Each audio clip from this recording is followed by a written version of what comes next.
주의 사랑으로 사랑합니다. 주의 사랑으로 사랑합니다. 레위기의 마지막 27장에 이제 왔습니다. 레위기 27장은 지난 시간에 우리 살폈던 26장의 복과 저주에 이어서 보통 그렇게 끝나면 될 것 같았는데 27장에 다시 한번 예물에 대한 부분, 다시 말해서 서원과 그리고 성별함에 대해서 기록을 하고 있습니다. 27장 내용에 공통점이 있다면 하나님께 드리는 것입니다. 26장은 복과 저주라고 해서 어떻게 보면 이 하나님께서 인간을 향한 그런 하나님의 어떤 맹세라고 할 수 있다면 27장은 이제 사람이 여호와 하나님 앞에 드리는 사람에 의해서 이루어지는 맹세를 다룬다라는 공통점이 있습니다. 크게 세 부분으로 나눌 수가 있는데요. 2절부터 13절에 가면 이제 서원에 대한 그런 부분이 나오고 있고요. 14절부터 25절에는 성별, 마찬가지로 하나님 앞에 드리는 것인데 거룩하게 구별하여 드리는 부분에 대해서 나누고 있습니다. 그리고 이제 26절부터 33절에 가면 성별과 연관된 무르기, 우리가 한번 무르기에 대해서 잠시 말씀을 나눈 적이 있었습니다만 거기에 대한 부연 설명이 있으면서 서원할 수 없는, 성별할 수 없는 부분에 대한 세 가지를 이야기를 하고 있습니다. 그렇다면 우리가 살아가면서 언제 서원을 하느냐? 혹시 앉아 계신 우리 성도님들 가운데에도 서원을 하신 분이 계신지 모르겠습니다만 과거에 예전에 우리 어르신들은 서원을 많이 했었습니다. 내 아들을 하나님 앞에 드리겠습니다 라고 아직 아들하고 의논하지도 않았는데 서원한 적도 있고요. 제 동기 목사님 중에도 아버님이 목사님이셨는데 아들 하나였습니다. 외동이었는데 어머니께서 서원 기도를 하시고 본인을 이제 낳았다라고 하면서 신학의 길로 왔다는 얘기를 들어본 적이 있습니다. 안 올 수도 있지 않았느냐, 안 오려고 했더니 죽을 것 같아서 왔다, 그런 얘기를 하는 분도 있습니다. 인간은 언제 소원을 할까요? 두 가지입니다. 첫 번째는 받은 은혜가 감사할 때, 우리가 살아가면서 하나님께서 우리에게 베풀어 주신 그 은혜가 너무나 감사해서 주님 앞에 드리기로 작정하는 것입니다. 또 한 가지는 어려움에 처했을 때입니다. 공고함에 처했을 때, 마치 우리가 연상할 수 있는 성경의 몇 구절이 있죠. 창세기 28장 20절에 보면 야곱이 서원하여 이르되 하나님이 나와 함께 계셔서 내가 가는 길에서 나를 지키시고 먹을 떡과 입을 옷을 주시어 라고 하면서 하나님이 나를 지켜주신다면 이라는 그러한 야곱의 서원을 우리가 볼 수 있습니다. 사무엘상 1장 11절에 가면 한나의 기도가 있습니다. 그러면서 서원하여 이르되 만군의 여호와여, 만일 주의 여종의 고통을 돌보시고 나를 기억하사 주의 여종을 잊지 아니하시고 주의 여종에게 아들을 주시면 내가 그의 평생에 그를 여호와께 드리고 삭도를 그의 머리에 대지 아니하겠나이다 라는 한나의 서원 기도를 우리는 기억할 수 있습니다. 오늘 본문에는 이제 서원을 두 가지로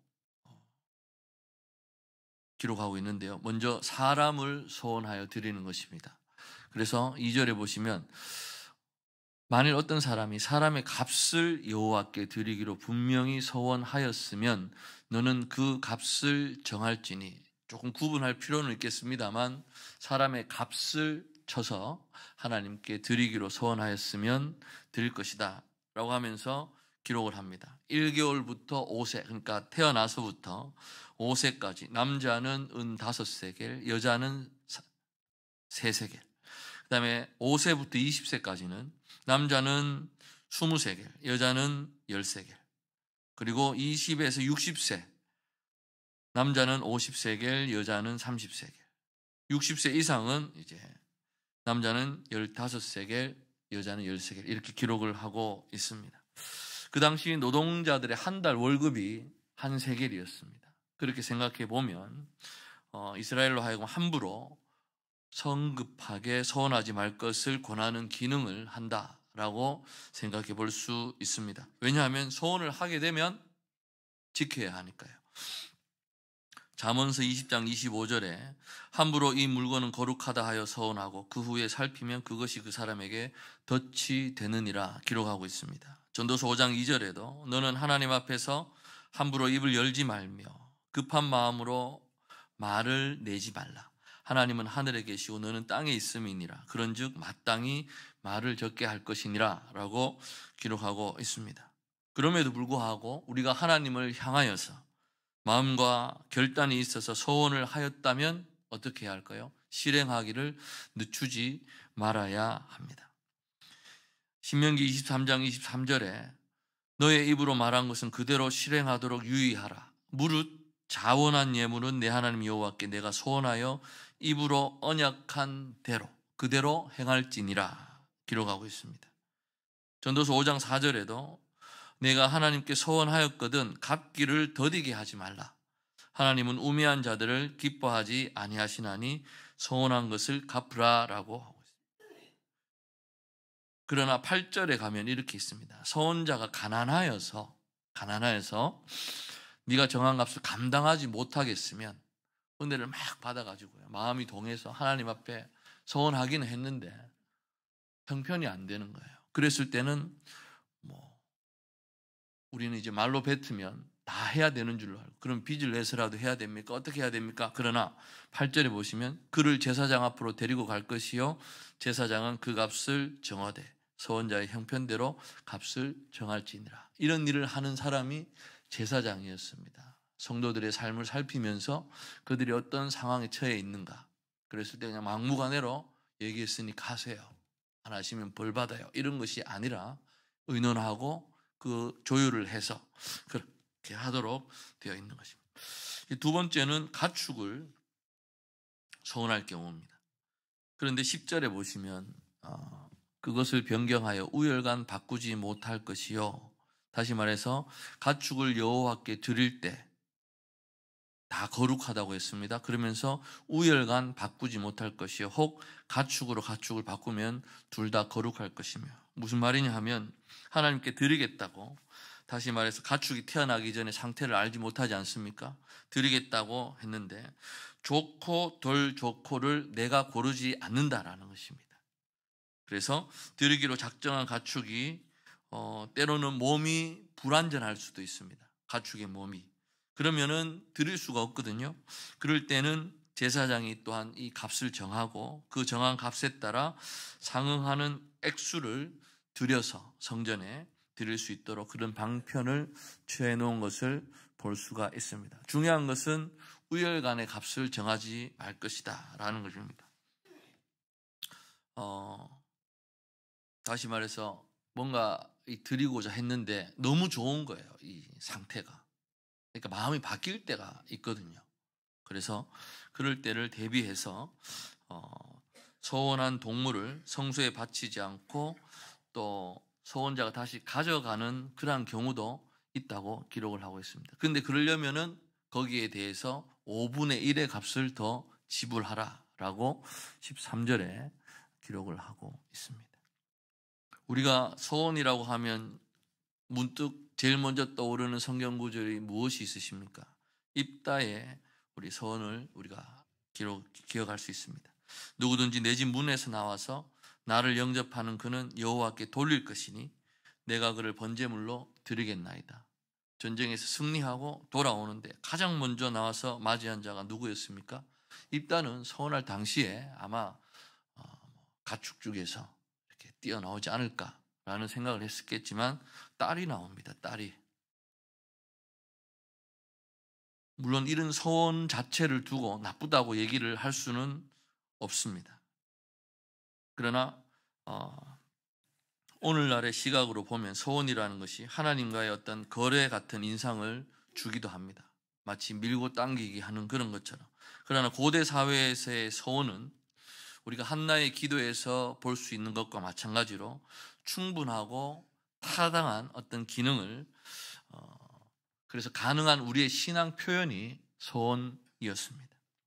그렇기 때문에 서원에 관한 이러한 자세한 기록들이 있는 걸로 봐서는 너무 성급하게 서원할 것도 안 될 것이고, 그리고 미리 확인하지 않고 영접하러 나오는 것을 무엇이든 드리겠다고 했던 그 입다의 서원을 볼 때 레위기의 서원 규례 정신과 어떻게 보면 일치할 수 있다라고 볼 수도 있습니다. 그런 점에서 볼 때 입다의 서원은 어떻게 보면 좀 부주의하고 경솔한 서원이다라고 생각을 할 수 있습니다. 더 나쁜 점은 무엇이겠습니까? 그가 자신의 서원한 것을 이행한 것으로 우리는 말씀을 통해서 볼 수 있습니다. 딸을 하나님께 바쳤다. 그런데 성경은 기록하고 있습니다. 분명하게 사람은 결코 번제물이 될 수 없습니다. 이유 없이 사람의 생명을 그 누구라도 함부로 취할 수가 없습니다. 레위기 19장 29절에도 내 딸을 더럽혀서 창녀가 되게 하지 말라. 음행이 전국에 퍼져 죄악이 가득할까 하노라. 다시 말해서 경제적인 이유로, 어렵다는 이유로 해서 딸을 팔아서 그 값으로 살아가는 사람들이 있었다라는 것입니다. 그들을 경고하는 말씀입니다. 그리고 가족이나 가축, 곧 내가 힘이 미치는 범위 안에 있는 친족이나 어떤 여성, 그리고 남성, 가축과 성관계도 하지 마라 라고 하는 레위기 18장 6절에서 23절의 말씀이 있습니다. 21절에 너는 결단코 자녀를 몰렉에게 주어 불로 통과하게 하므로 내 하나님의 이름을 욕되게 하지 말라. 나는 여호와이니라. 자기들의 신앙을 하나님께 향한 그러한 신앙을 내세우다 보니까 이게 넘쳐서 자식을 바치는 그런 일이 있었던 것을 볼 수가 있습니다. 어떤 이유로 성경은 자신의 자녀를 이방 신이나 또한 제물로 바쳐서는 안 된다라고 분명히 기록을 하고 있습니다. 자신의 승리를 위해서 서원하였다고 해서 딸을 바친다면 결국 그것은 무엇이겠습니까? 실질적으로 자신을 위해서 딸을 바치는 것밖에, 이기고 돌아오면 저를 바치겠습니다, 그렇게 서원을 하는 사람은 없지 않습니다. 그래서 이러한 그 행동들은 그 당시 고대 근동에서 유행했던 그러한 제사 방식들의 영향을 받은 입다의 어떤 신중하지 못했던 그러한 소원이지 않을까 생각해 보고 있습니다. 물론 사사시대, 입다가 살던 시대에 레위기 규례가 알려졌을 거라고 여겨지지는 않습니다. 그렇기 때문에 우리가 지금 읽은 이 레위기 규례로 입다의 행동을 평가할 수는 없습니다만, 이 입다의 그 여호와에 대한 신앙, 그것은 무엇이냐? 몰렉의 숭배라든지 혹은 이방 우상 숭배와 본질적으로 차이가 없지 않았을까라는 생각을 해볼 수도 있는 것입니다. 그 다음에 이제 14절부터 25절에 가면 두 가지들이, 집을 구별하여 드리는 것과 그리고 밭을 성별하여 드리는 경우가 나오고 있습니다. 예전에는 그런 경우가 많이 있었습니다. 하나님, 이런 일을 내 기도 제목 들어주시면 집을 바치겠습니다 라고 기도하시는 분도 있었고요. 또 미국이나 이렇게 이민을 가시면서 살던 집을 교회에 이렇게 바치셔서 교회에서는 또 그것을 게스트하우스라든지 이런 걸로 사용하는 그런 일들이 있는 것을 볼 수가 있습니다. 그래서 자신의 집을 거룩히 구별하여 성소에 바칠 수 있다라는 것입니다. 다시 말해서 서원은 살아있는 것과 상관이 있다라고 볼 수 있다면, 사람과 가축에 관한 것이었죠.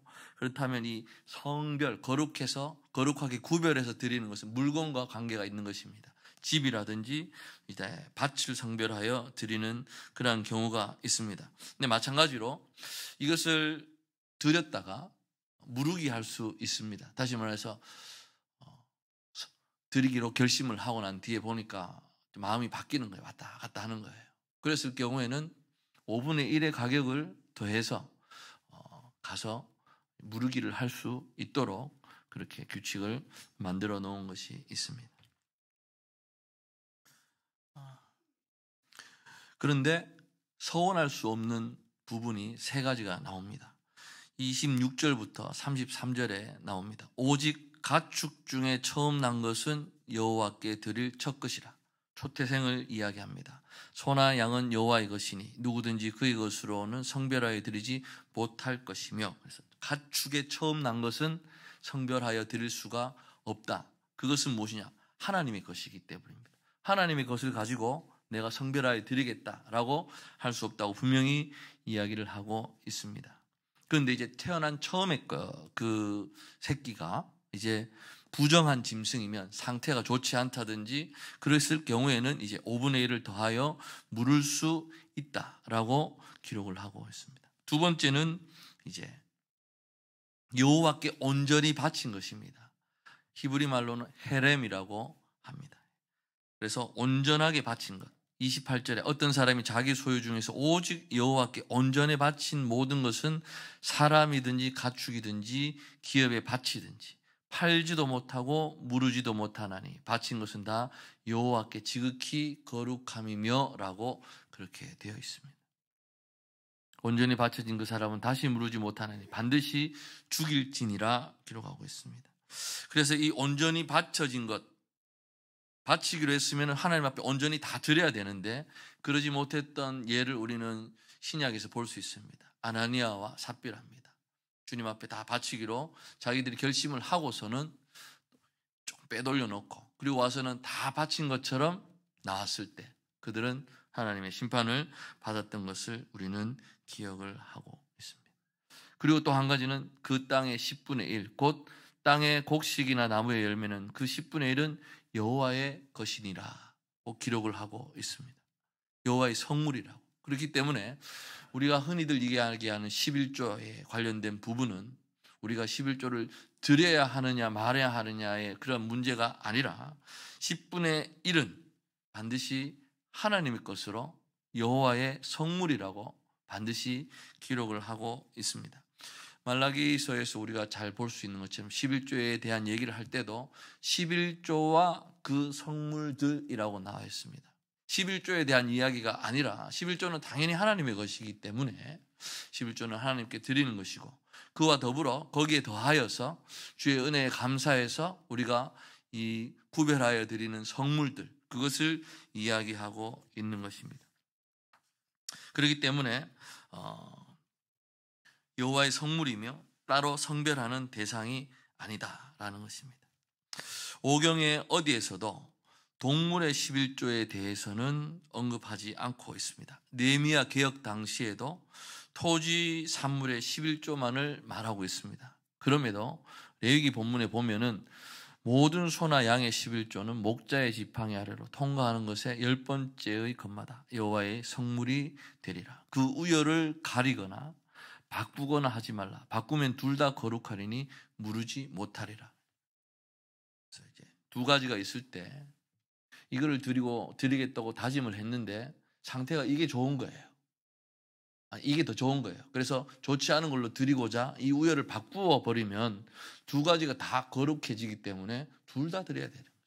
그렇기 때문에 그러한 어떤 마음이 왔다 갔다 할 수 있다라는 것을 말씀을 하시면서 절대 그 우열을 바꾸지 마라라고 말씀하고 있습니다. 그러면서 마침에 이것은 여호와께서 시내산에서 이스라엘 자손을 위하여 모세에게 명령하신 계명이니라라고 말씀합니다. 첫 1절에 여호와께서 모세에게 말씀하여 이르시되, 레위기가 27장까지 있는데 이 모든 명령들이 하나님께서 시내산에서 이스라엘 자손을 위하여서 명령하신 것이다 라고 기록을 하고 있습니다. 예전에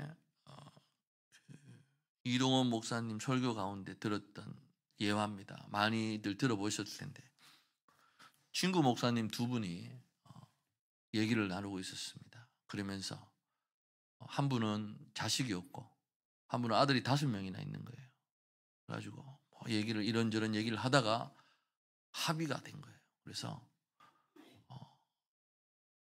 자네 자식이 많으니까 한 명을 나에게 우리 집에 양자로 주면 어떻겠는가? 그러지 뭐, 이렇게 이제 얘기가 된 거죠. 그러고 나서 약속은 약속이니까 집에 가서 이제 아내에게 이야기를 합니다. 좋은 소리는 못 들었겠죠, 그죠? 그러면서 이제 누워 있는 5명의 아들을 이제 쳐다보는 겁니다.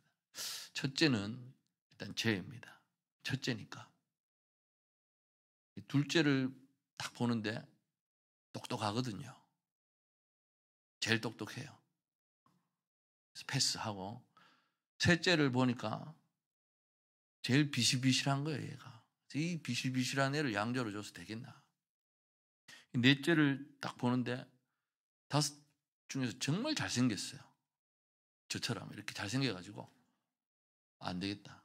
이제 막내까지 갔는데 다섯째는 막내잖아요. 안 되겠다. 그날 밤에 목사님이 깨달은 것이 있습니다.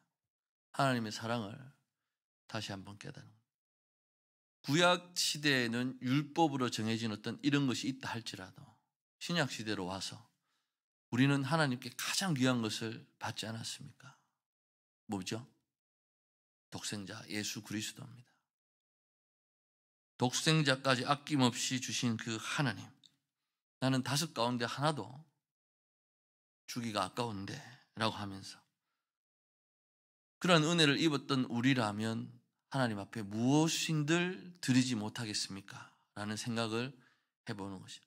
하나님 은혜에 대한 감동이었습니다. 그렇다고 해서 막 드리라는 것이 아니라 그런 신약시대 성도들의 어떤 헌신의 동기가 되는 그러한 사건이 예수님을 통하여서 우리는 볼 수 있습니다. 물론 구약시대 이스라엘 백성들은 그 율법의 그 짐이 정말 무거웠을 것입니다.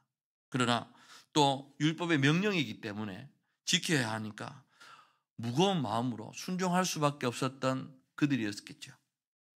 그러나 이 시대를 살아가는 우리는 달라야 합니다. 단순히 어떤 율법 명령이니까가 아니라 하나님께서 우리에게 정말 소중한 그것을 주셨던 것을 우리가 기억해야 합니다. 로마서 8장 32절 잘 알고 있지 않습니까? 자기 아들까지도 아끼지 아니하시고 주셨던 그 하나님. 그렇기 때문에 우리는 오늘 본문을 생각하면서 드릴 수 있는 그러한 부분에 대해서 다시 한번 우리가 생각을 해 보아야 합니다. 그래서